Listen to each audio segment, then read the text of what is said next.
Un nuevo programa de las provincias también existen. Volvimos a nuestro habitual escenario porque el tiempo no nos daba la seguridad de poder seguir haciéndolo desde el jardín de la casa que habito. Falleció Diego Maradona, un extraordinario jugador de fútbol, para muchos el más grande de la historia. Estuvieron Di Stéfano, está ahora Messi, y hay muchos más que recordar, pero hay que homenajearlo bien, el homenaje a Diego Maradona. Pero Diego Maradona no es un héroe, es un excelente jugador de fútbol y como tal tiene hinchadas mucha gente que pudo haber llenado una cancha de fútbol. Yo censuro el hecho de que se haya utilizado, profanado, en mi criterio, la Casa de Gobierno, la Casa Rosada. No era el lugar adecuado para velarlo a un futbolista extraordinario. Nadie habla de cómo jugaba al fútbol. Y también las acciones privadas de los hombres están solo reservadas a Dios y exentos de la autoridad de los magistrados. Todos decimos que gracias a él fuimos campeones del mundo. Pero también no olvidemos que gracias a él, porque estaba dopado, tuvimos que retirarnos del campeonato. En Estados Unidos, nadie se olvida de la cara de él ante la cámara y cuando lo lleva una enfermera para hacer el control de drogas. Pero separemos las cosas. El velatorio de un futbolista extraordinario, como futbolista no tenemos nada que agregar ni que decir. El mundo está hablando del futbolista. Ahora, al futbolista hay que velarlo en una cancha de fútbol. Eso hubiera sido ideal. Y no hubiera ocurrido lo que ocurrió, que la multitud rompió las verjas que rodean la Casa de Gobierno, la Casa Rosada, que entró hasta el patio de las Palmeras, estuvo a metros del despacho del ministro del Interior. En otro lugar estaba el presidente y la vicepresidenta y la multitud dentro de la Casa de Gobierno. ¿Para qué? ¿Por qué? Porque se quiso hacer un uso político del fallecimiento de un ser humano que era un extraordinario jugador de fútbol. Si lo hubieran hecho en la cancha de Boca Juniors o en otra cancha donde él se inició en el fútbol acá, después triunfó en Europa, también, si no fuera por él, el Napoli nunca hubiera ganado un campeonato nacional de Italia. Con él ganaron 2 veces. Pero no la Casa de Gobierno. Hubo más gente despidiendo a Maradona que la que estuvo el expresidente Kirchner. La Casa de Gobierno debe reservarse para determinadas actividades. Héroes fueron Sarmiento, San Martín, Belgrano, tantos expresidentes. Kirchner, no hay nada que objetar de que se haya utilizado para velarlo en la casa de gobierno. Pero ¿de quién fue la idea de hacerlo en la casa de gobierno?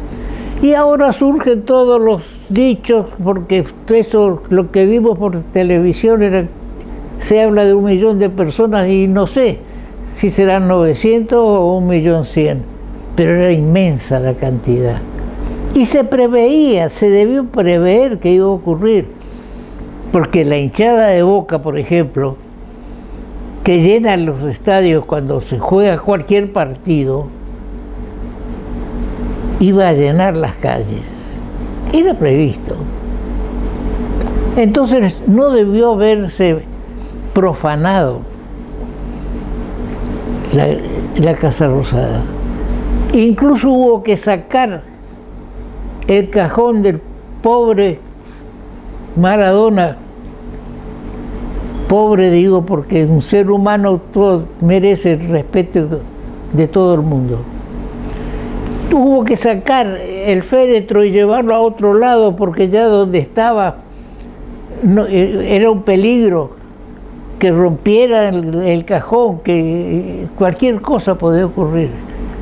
Mientras la vicepresidenta tuvo que salir disparada por alguna puerta que daba atrás de la Casa de Gobierno. Y entonces, ¿de quién es la culpa? Del gobierno nacional, que quiso hacer un uso político y le salió el tiro por la culata. Tenemos a la vista algún comentario para hacer. Si no hubiéramos organizado esto, era peor. ¿Organizado qué?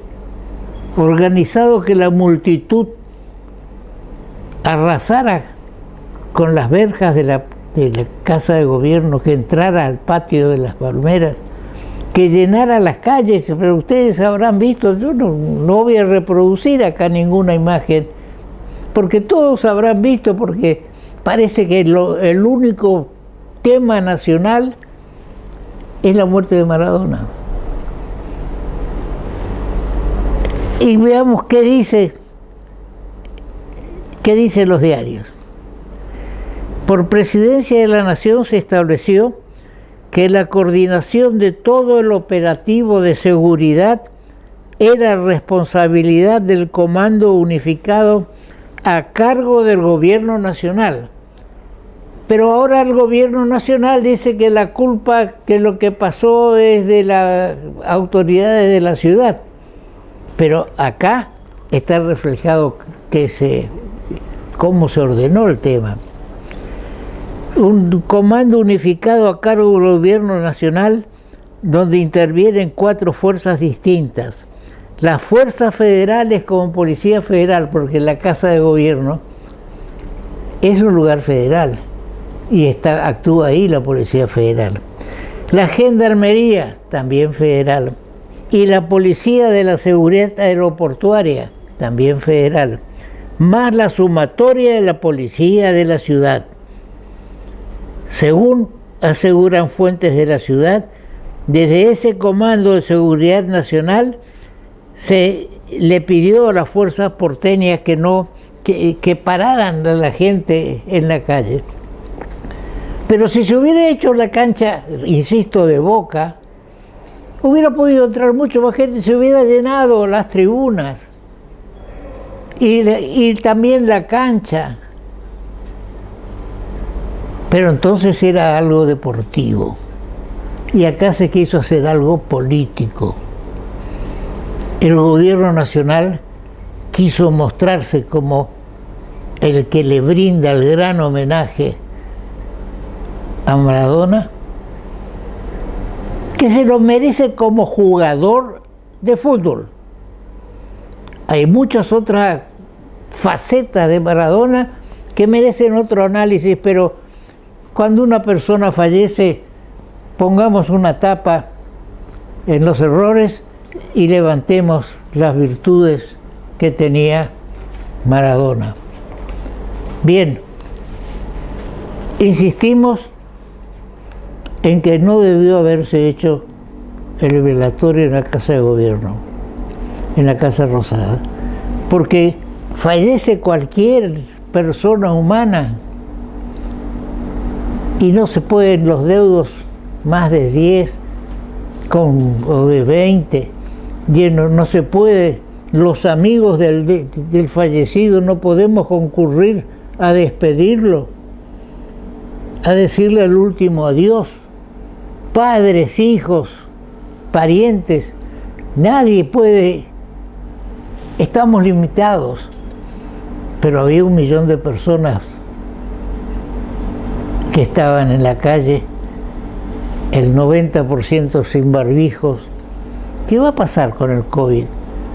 No era motivo, digamos, incluso cierro los ojos a la transmisión posible del COVID, pero sí los abro y bien grande, que en la Casa de Gobierno no es una funeraria. La Casa Rosada es un lugar desde donde se rigen lo que ocurre en el país.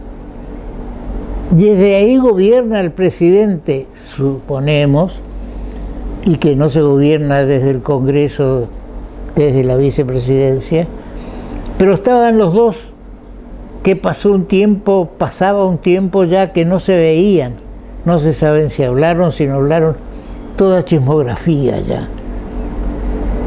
Dejemos en paz a Diego Armando Maradona, un excelente jugador de fútbol, pero no es un héroe nacional. Vamos a un corte.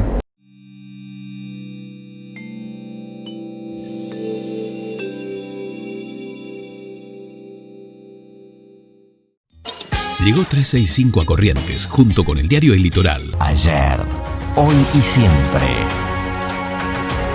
Banco, el Banco de Corrientes. Municipalidad de la Ciudad de Corrientes, latiendo juntos.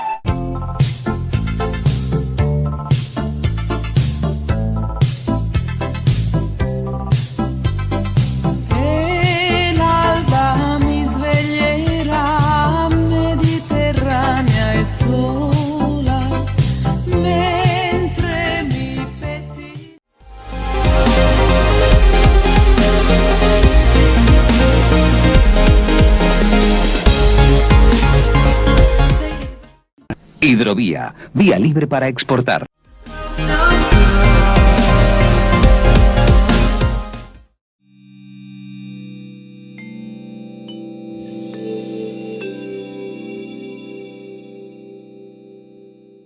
El otro tema que sigue vigente es el del COVID-19.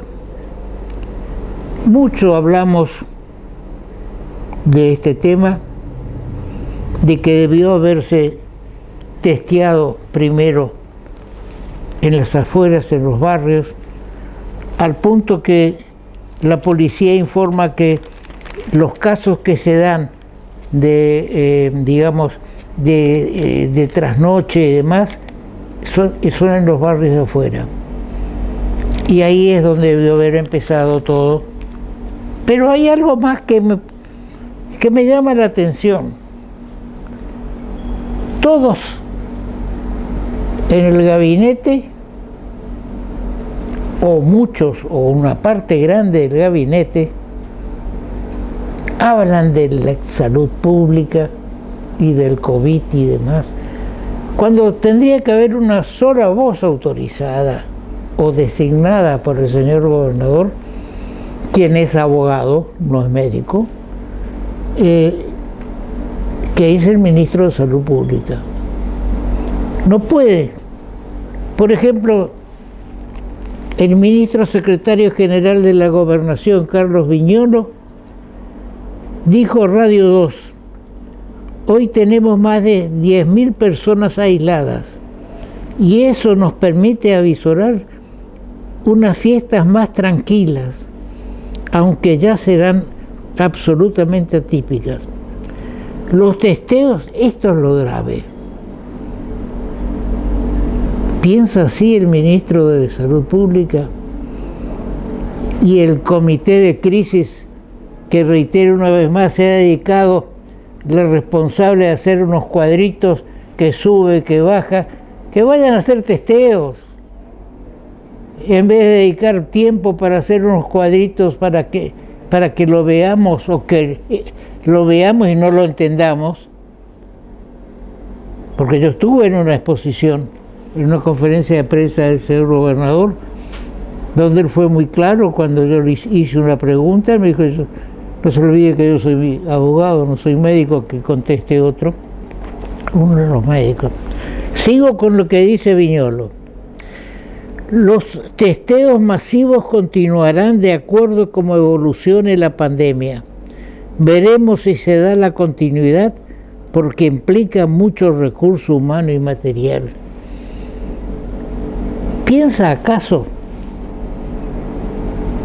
el ministro Viñolo que para la Navidad, es decir, ya estamos en proceso pre-Navidad y Año Nuevo, estamos a 35 días de Año Nuevo y menos a 30 días de Navidad, que se va a poder terminar con los testeos? Es decir, si se deja de testear, quiere decir que se terminó la epidemia.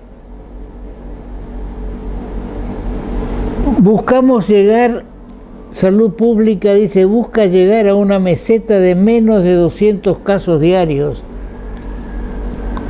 Bueno, la forma de llegar, hay una forma rapidísima de llegar a los menos de 200 casos rápidos. No testear más.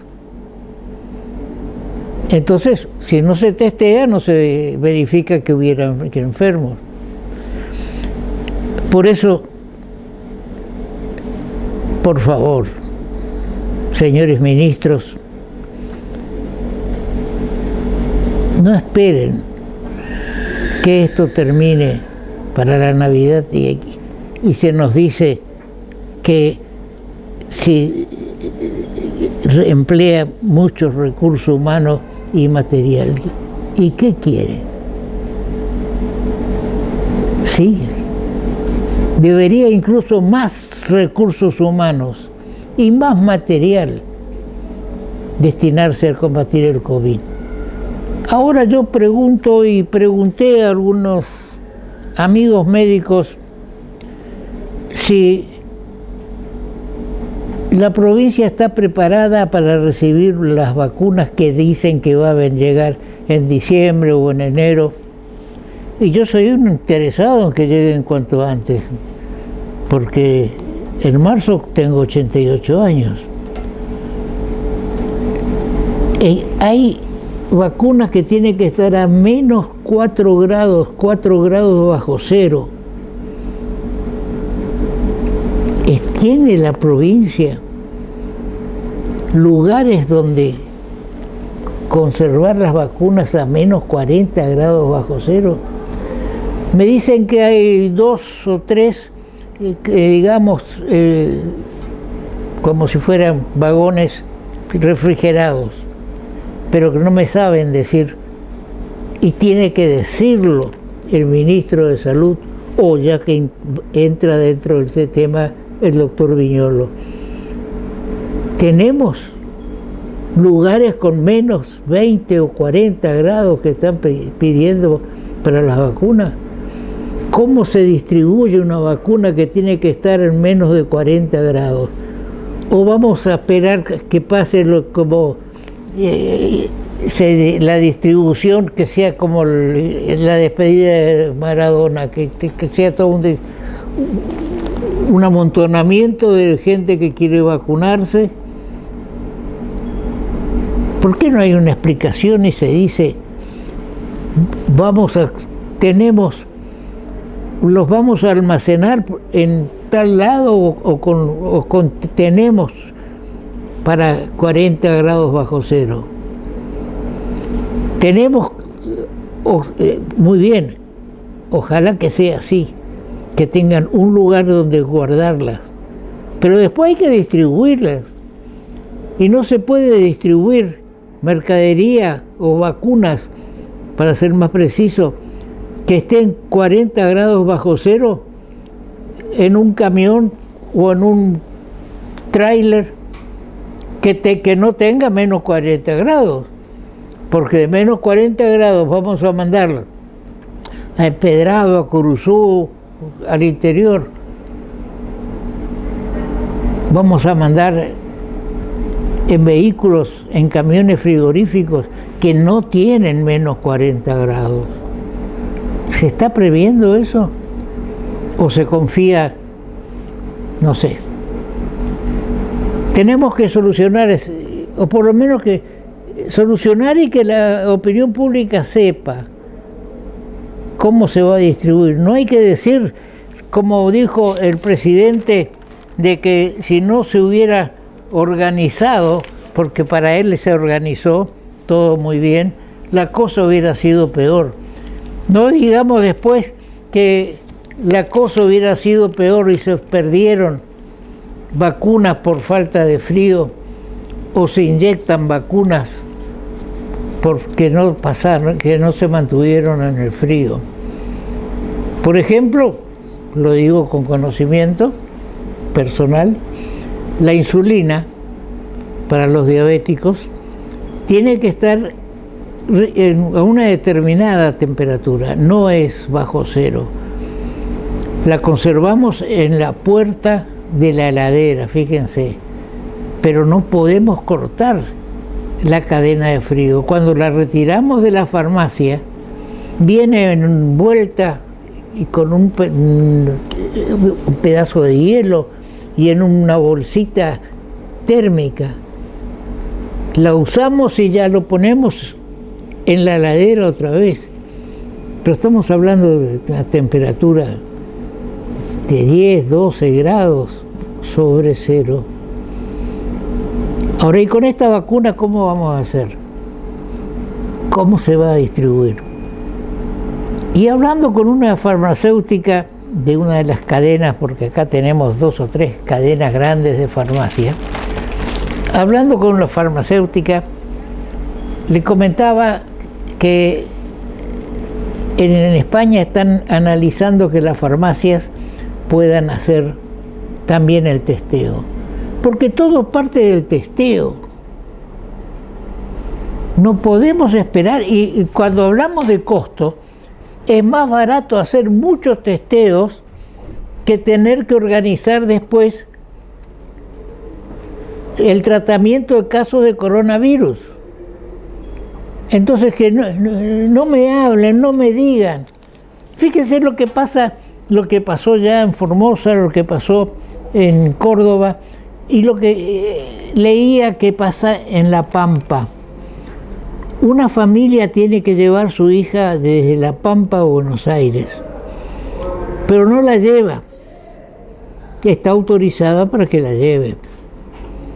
Pero ¿sabe por qué no la lleva? Porque le dijeron que cuando vuelva tiene que hacerse testeos que van a costarle 45.000 pesos para volver a su ciudad. Puede ir, ¿querés irte? Andate. Pero cuando vuelvas con tu hija enferma, el matrimonio con la hija enferma, va a tener que pagar 45.000 pesos para entrar en La Pampa en su casa. Los testeos incluso deben ser gratis. Deben ser gratis para que podamos decir que estamos combatiendo la enfermedad. Como si para la vacuna Sabin empezáramos a cobrarla y no se cobra 2 pesos. Se está hablando de 40, se está hablando de que la vacuna que viene de Rusia no fue desmentida ni localmente ni nacionalmente, cuesta $40 y las otras vacunas cuestan solo $4. Todo se maneja en una nube de supuestos que vamos a bajar de 200, que no se puede, que cuesta mucho, y bueno, entonces cerremos todo y que la gente se muera y terminó. y es mucho más barato, y hacemos en la Casa de Gobierno otra fantochada como la que se hizo en Buenos Aires. Yo, con mi edad, pido racionalidad. Y en nombre de todos los que estamos en una edad que nos pone en peligro, pero queremos seguir viviendo los que estamos bien. Yo me ofrezco ya con ser uno de los primeros para probar la vacuna, porque quiero vivir. Pero si voy a tener que pagar $40, pero mejor dicho, al Estado le sale 40, ¿a cuánto va a venir acá? ¿Cómo va la cadena de frío? Y entonces ya empiezo a tener miedo, porque no sé cómo se va a conservar la cadena de frío a menos de 40 grados bajo cero que exigen las vacunas. Pero bien, sigamos. Pero el país tiene que seguir su marcha. Basta ya que uno prende un televisor y Maradona, Maradona, Maradona. Descanse en paz, Maradona, merece. Reitero, extraordinario jugador y hasta ahí nomás, como jugador. También con el COVID, que llegáramos, ya tenemos 1 millón de testeados en el país, ocurren noticias falsas. Acá en Corrientes se dio por muerto a un amigo de muchos, un empresario, pero que no era así, que está en el hospital de campaña, en buena hora, está entubado, grave, pero hay fotos de cómo está el hospital de campaña que las remití, a mí me llegaron, yo no las saqué, que las remití a un ministro para que tomen conocimiento, si no lo tienen, de cómo está. Baños, bueno, ¿para qué hablar? El que entra con un poco de virus va a tener más virus en el estado en que se encuentra. Porque el país no se puede parar. Vamos a analizar con arreglón seguido después del corte, con el ex ministro de Obras Públicas de la provincia, el doctor Marcelo Fancioni. Distintos aspectos que hacen al desarrollo de Corrientes y de la región. Ya lo lloramos a Maradona, ya estamos con esperanzas con el COVID, pero hay otras cosas más. Y ya estamos con el ex ministro de Obras Públicas de la provincia después del corte. Un corte, señor.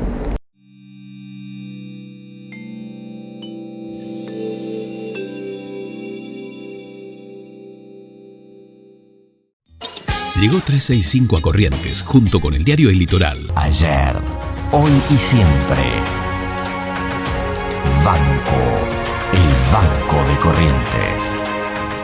Municipalidad de la ciudad de Corrientes, latiendo juntos.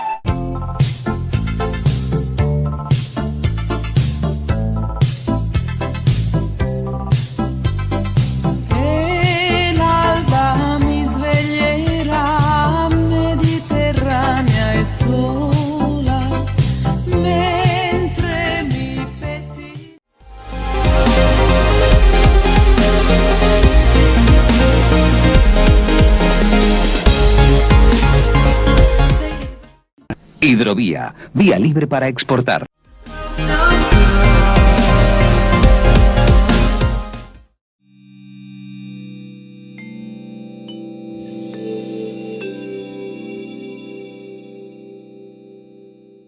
Se reunieron en Montevideo el presidente del Uruguay y nuestro presidente. Hablaron de muchas cosas, no solamente de turismo. El presidente de Uruguay quiere ocuparse del río Uruguay, de la navegación en el río Uruguay. En estos momentos está limitada por la represa de Salto Grande y demás. Vamos a preguntarle al ex ministro de Obras Públicas, ¿y por qué resalto que mi amigo, al quien lo puedo presentar por Marcelo, resalto que era el ministro de Obras Públicas durante 4 años en la provincia? Es decir, que de todo lo que vamos a hablar ahora, él sabe, él conoce, y yo voy a repetir el símil de lo que me dijo el gobernador, que él es abogado y no médico, y yo voy a decir que yo soy abogado y no ingeniero, pero muchas veces los abogados estamos en condiciones de encarar problemas de desarrollo, no de salud pública. Estimado Marcelo, ¿qué opinas del pedido del gobernador, del presidente de Uruguay, de habilitar la navegación? Bueno, Toto, muchas gracias, muy amable nuevamente por la invitación. Este programa se ocupa de temas interesantes y obligadamente algunos que no son tan interesantes como que recién estuviste tratando, pero bueno, hay que abarcar toda la geografía de la noticia.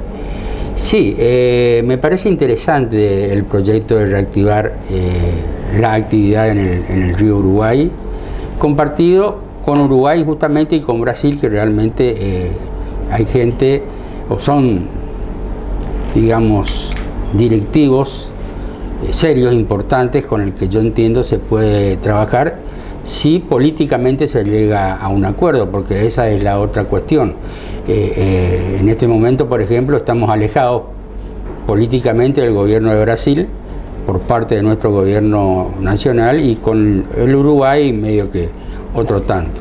Así que me parece que es un buen acercamiento y plagado de buenas intenciones de manejar, explotar y aprovechar el río Uruguay.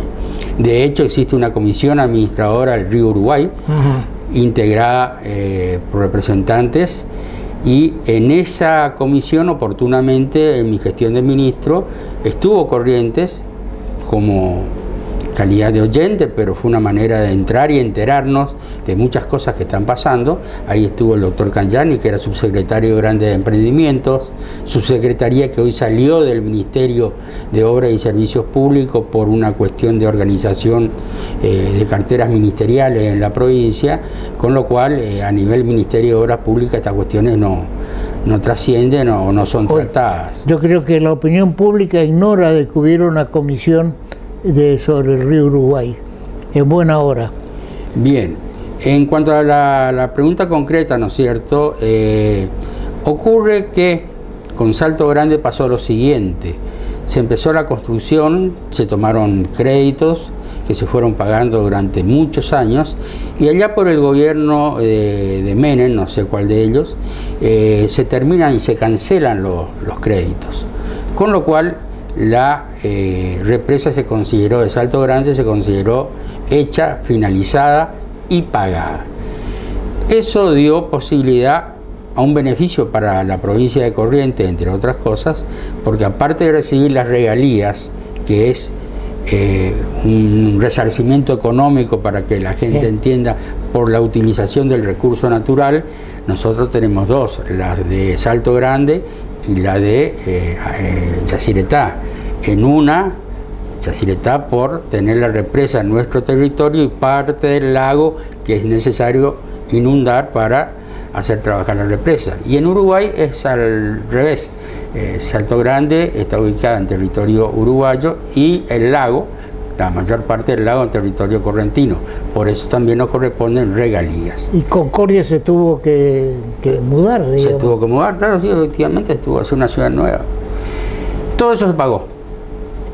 Al pagarse, la represa empieza a generar ganancias. Esas ganancias son divididas. Parte de Uruguay la lleva Uruguay, parte de Argentina la lleva Argentina. Hubo un proyecto de ley interesante en el que se dijo que los excedentes económicos después de amortizar pagos de funcionamiento y mantenimiento de Salto Grande quedaran en favor de las provincias de Corrientes y de Entre Ríos, en una proporción de un 70% por una fórmula económica que sacara la Secretaría de Energía, y igual que las regalías, y el 30% para Corrientes. Después, por una movida política, logra insertarse Misiones en la repartija, con una diferencia que Misiones se lleva al 5%, y ese 5%, en vez de sacarse o dividirse en forma proporcional entre Ríos y Corrientes, se lo dividió, 2.50 para Entre Ríos, 2.50 para Corrientes. Perdimos otra vez, pero bueno. Le cedimos a Misiones. Sí, exactamente. Además, y relacionado con esto, yo creo que lo alerté en un programa anterior, acá con las provincias también existen, el gobierno de la provincia de Entre Ríos está procurando provincializar, le llaman ellos, la represa de Salto Grande. Es más, tengo entendido que ya hay una ley que tuvo media sanción y siguen avanzando en el sentido que toda la represa pase, más allá que esto para mí tiene que resolverse a nivel del gobierno nacional, pero si ya dan un paso, no me extrañaría que se dé el segundo a nivel del gobierno nacional, y en esta situación Corrientes quedaría directamente sin la posibilidad de los recursos de los excedentes y sin la posibilidad de los recursos de las regalías. Por eso alerto, vengo avisando, diciendo a las autoridades provinciales se ocupen y preocupen por este tema, porque realmente en cualquier momento nos vamos a encontrar con una sorpresa.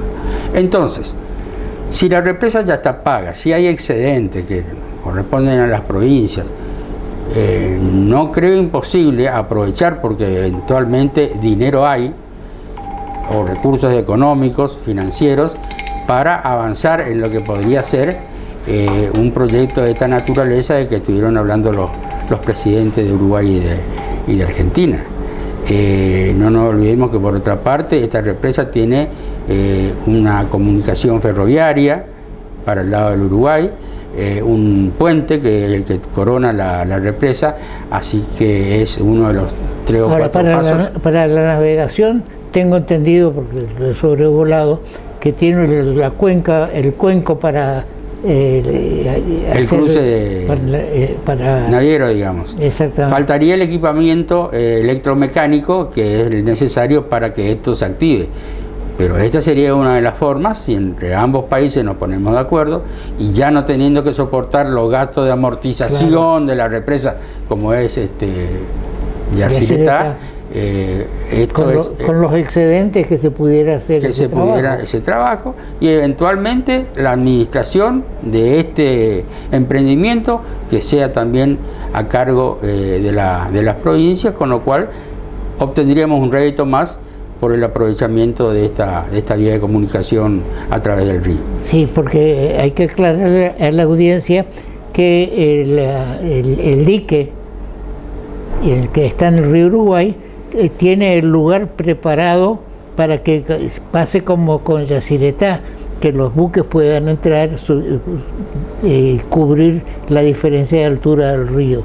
Pero como bien señala el doctor Frazioni, hay que equiparlo, que hay que poner toda la infraestructura necesaria para el tema. Así es.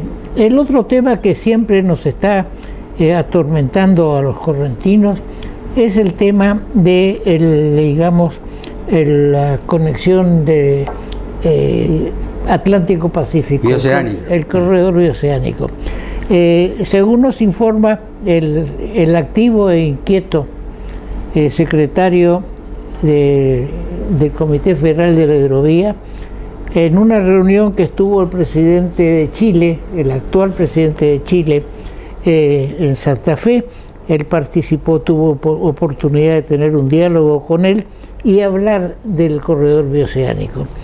Y claramente le dijo el presidente uruguayo que a ellos los que le interesa es el movimiento de los puertos del norte de Chile Sí. Y que hay un proyecto que lo tenemos acá a la vista, señor director, si podemos mostrarlo y después usted seguramente lo podrá desarrollar mejor que lo que tenemos en la mano, pero vemos que entra en la Argentina a la altura de Salta. Ahora bien, vamos a deletrearlo. Este proyecto que está caminando sale de Santos, desde San Pablo, digamos, va y hace un recorrido por Brasil, llega hasta Campo Grande, después de Campo Grande entra en Paraguay y Mariscal Estigarribia, y entra a la Argentina por Tartagal, San Pedro, San Salvador, Salta, y de ahí va a los puertos de Antofagasta y también y otros 2 puertos más. Ahora, esto nos hace pensar que ya los países, mientras nosotros seguimos conversando sobre si va el puente Corrientes Chaco va a ser el lugar de conexión de digamos, de la carretera transoceánica, Brasil, Paraguay siguen trabajando y nosotros conversamos, ¿no es cierto? Sí. ¿Cuántos años hace? A tal punto que también está el tema del ferrocarril. Hay todavía algunos que empujan con que no se tiene que hacer el puente carretero únicamente Corrientes Chaco, sino que tiene que ser ferroviario, porque va a pasar por acá el ferrocarril transoceánico. No es así. Hay que destacar que el proyecto del ferrocarril bioceánico, también aportado por el doctor Galetti, del Comité Federal de la Hidrovía Paraguay-Paraná, hay que destacar que el proyecto del ferrocarril bioceánico central abarca 533 kilómetros de territorio, donde Paraguay va a unir a Brasil, Bolivia, Argentina y Chile a través de este corredor entre Antofagasta, Salta, Pozo Hondo, Mariscal Estigarribia, Carmelo Peralta y Campo Grande en Brasil. Son 1.920 kilómetros, de los cuales 533 kilómetros son nuevas vías que se construirán en Paraguay, ya se está construyendo, y 133 kilómetros en Salta, Argentina, para unirse con el ferrocarril que ya existe de Belgrano y hasta el puerto de Antofagasta, Chile. La propuesta establece 6 meses para realizar el estudio final y 3 años para la construcción en territorio paraguayo. Es decir que tenemos que mirar con realidad, en mi criterio, todo este tema del corredor bioceánico. Nosotros necesitamos el segundo puente porque necesitamos, entre otras cosas, digamos, descomprimir la avenida 3 de Abril, que es el centro de la... y ya tener en cuenta todo esto, de que ya se está desarrollando, y lo mostrábamos recién y lo va a mostrar mejor la cámara, ya está trazado digamos, el corredor bioceánico, ya está trazado el ferrocarril bioceánico.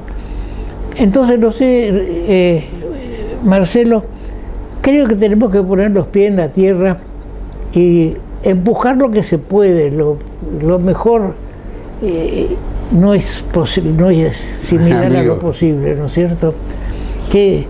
¿Cómo ves vos este tema del movimiento que hacen los otros países y nosotros estamos... Y bueno, yo hasta irónicamente te diría que si seguimos así ya ni vamos a necesitar un segundo puente, porque evidentemente, digamos, nosotros tenemos la alternativa de cruce y unión con Brasil a través de Alvear y Itaquí, que son 2 localidades que hace años también vienen bregando por conseguir un puente en esa zona, que básicamente es un puente carretero para camiones, para cargas.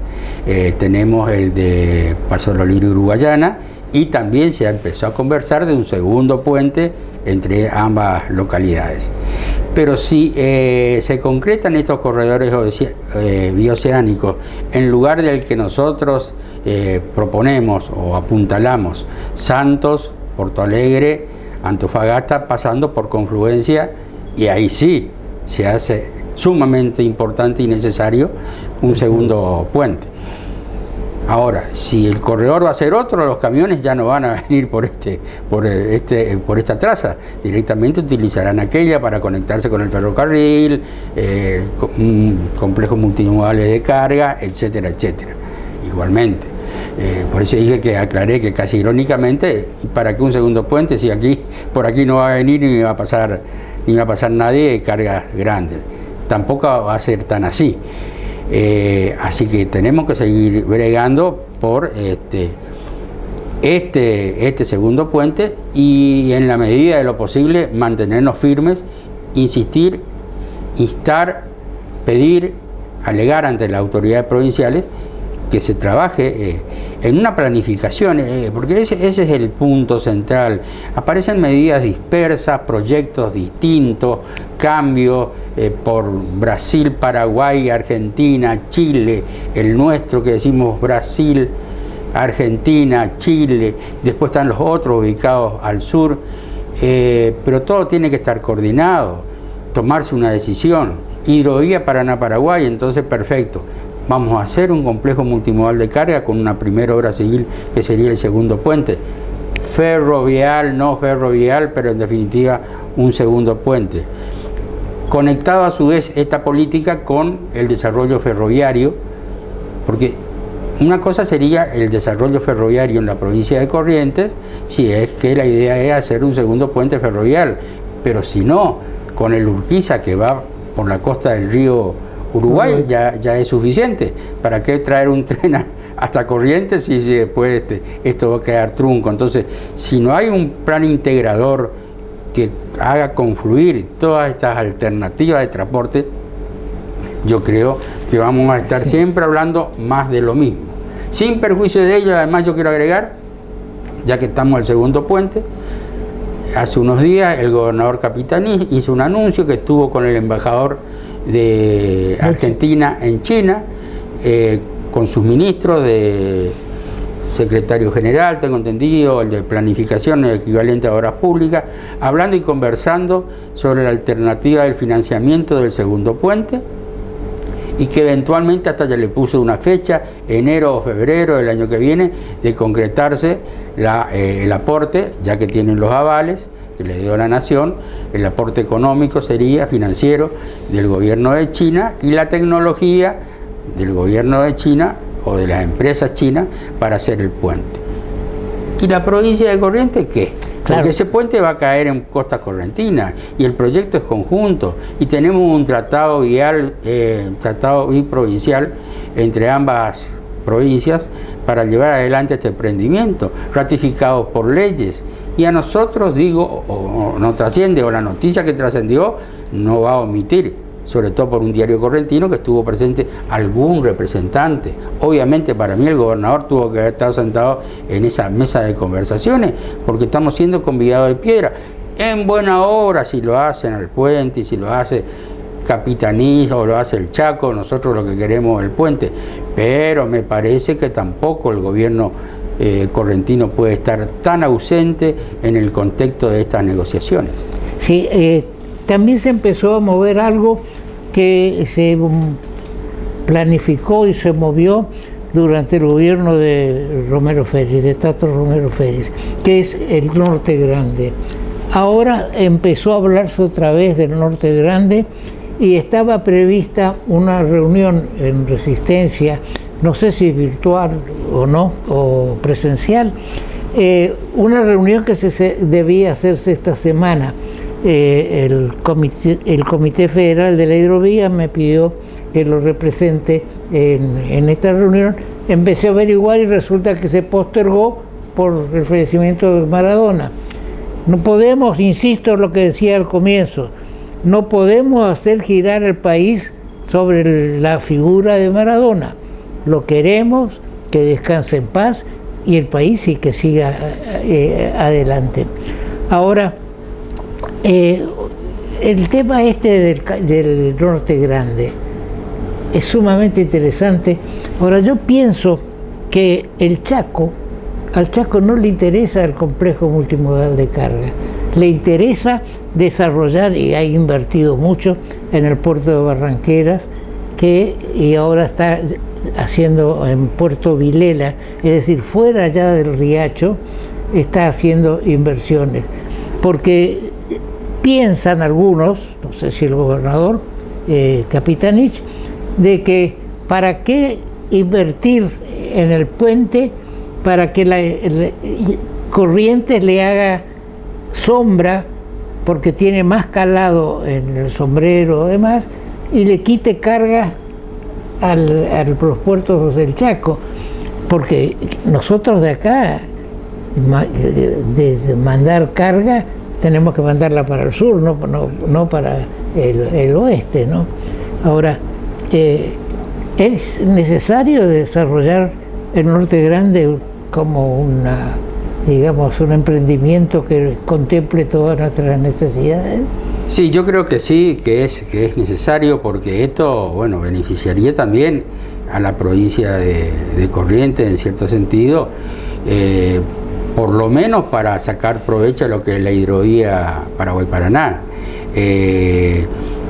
Como bien decís, pareciera ser que al Chaco mucho no le puede estar interesando, es más, hasta tienen desplegado la posibilidad de la infraestructura ferroviaria, porque con un gobierno, con un convenio en el contexto del Poder Ejecutivo anterior, la provincia del Chaco consiguió la instalación o reactivar un ramal que es Aviateray, el puerto de Barranqueras, y Aviateray es prácticamente conectarse con Belgrano Cargas Norte, que viene desde Salta, Jujuy, Santiago del Estero, el Camino de la Soja, Chaco, y llega al puerto de Rosario.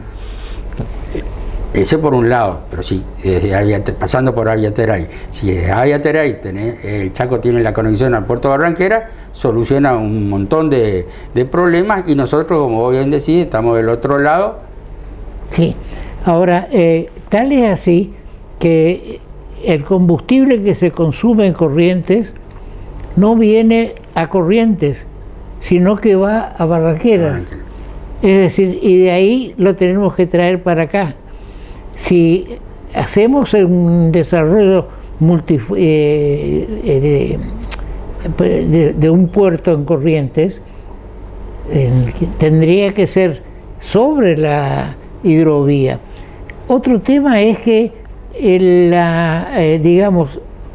dragado y balizamiento que va a hacer licitar el gobierno nacional, o prorrogar lo que tiene la empresa en estos momentos, es únicamente hasta Confluencia, es decir, hasta Paso de la Patria, a la altura del Paso de Confluencia del Paraguay con el Paraná. Y el resto, es decir, que vamos a tener dos niveles de dragado. También la primera etapa es dragado y balizamiento hasta el puerto de Santa Fe. Por eso Capitanich hizo un acuerdo con la empresa que tiene en estos momentos el dragado, para dragar otra vez el Riacho Barranqueras. Es decir, que tenemos que bregar para que el dragado llegue hasta Corrientes, por lo menos, hasta Confluencia, hasta lo que es la jurisdicción argentina. Después vendrá el problema de confluencia del río Paraguay, que digamos, no se puede pretender que el río Paraguay tenga un calado máximo de 9 pies y de golpe se encuentre con un calado de 15 pies o de 18 pies, porque digamos, en definitiva se va a cargar un buque con los 9 pies y después lo otro sobra, o hay que hacer digamos un dragado que llegue también hasta Confluencia, no solamente hasta el puerto de Santa Fe, porque los puertos que están sobre Santa Fe, en la provincia de Santa Fe, están recibiendo toda la carga de granos de Córdoba, de Santiago del Estero, directamente. Entonces, el río, todo nos une y el río nos separa. Esa es la realidad que estamos enfrentando en este momento. Bien, entonces, también se está desarrollando, y también otro trabajo del Comité Federal de la Hidrovía, es el de el litio. Se dice que en la zona de Salta y Jujuy, hay una gran reserva de litio, que el litio es lo que usamos en los celulares y que próximamente se están estudiando que como combustible para los automóviles. Es decir, que todo esto, acá hay en todo el Norte Grande, ya hablemos del Norte Grande, hay una gran riqueza, pero no interesa, porque políticamente no representamos lo que representa la provincia de Buenos Aires, que nos quitó nuestras poblaciones que fueron emigrando. Bien, ¿qué podemos hacer de este programa que las provincias también existen, o cualquier otra institución, para tratar de reactivar esto? Es difícil y es costoso por, digamos, los criterios políticos de la dirigencia política. Cuando yo estuve en la gestión del ministerio, activamos bastante el tema del Norte Grande, hicimos reuniones en Salta, está el tratado firmado, se firmó un tratado y faltaba la ratificación legislativa de ese tratado para el desarrollo, que ya tiene un primer proyecto muy interesante, que es el Plan Director de Transporte para el Norte Grande. El Plan Director de Transporte para el Norte Grande indica cuáles serían las vías de comunicación más rápidas, más seguras y más económicas, que con ligeras modificaciones que habría que hacerle, porque obviamente es un proyecto a esta altura de unos buenos años de antigüedad, avanzar en ese sentido. Corrientes se logró, conseguimos que se haga la ratificación. Invitamos al resto, si mal no recuerdo, creo que Misiones fue una de las pocas o la única que también adhirió, y el resto de la provincia se llama a silencio. Porque claro, son proyectos a largo plazo, a largo aliento. En consecuencia, al político de turno muchas veces no le importa pensar en algo que va a ser importantísimo por la región, pero de aquí a 10 años, cuando él seguramente ya terminó su actividad política, claro, de turno. Ahora, en el programa anterior estaba el diputado provincial, el licenciado Horacio Pozo, y él hizo una comparación que los Estados Unidos por el Plan Marshall ayudó a los dos rivales de la guerra, a Alemania y al Japón, y son potencias, pero porque hacen planificación a largo plazo. Nosotros actuamos como sobre la hora, y entonces, como pasó con ese plan Costanera que se iba a hacer, que habrá costado unos muy buenos pesos. También se está construyendo el edificio del banco, sí, en un lugar que para mí es inadecuado, pero... Sí, porque además de banco es banco, IPS... Exactamente, es banco, es y Oscor. Bueno, por otro lado, el Oscor está haciendo obras en otro lado. Estamos un poco desordenados en este tema. Bien, es una nueva intervención de este programa que busca el desarrollo de las provincias. Yo he participado de algunas reuniones del Norte Grande, pero después se desinfló, desapareció, porque nos consideran a la Mesopotamia como una isla, y que entonces hay que desarrollar el otro lado, que digamos el continente. Crecenea, Codesur. Así es. Son todos instrumentos necesarios y que se pueden utilizar para avanzar en estas cuestiones. Así es. Bien, Muchas gracias, y con la intervención del doctor Falcioni terminamos el programa de este día. Tengan en cuenta, el país sigue existiendo a pesar del lamentable fallecimiento de Diego Armando Maradona. Será hasta el próximo programa.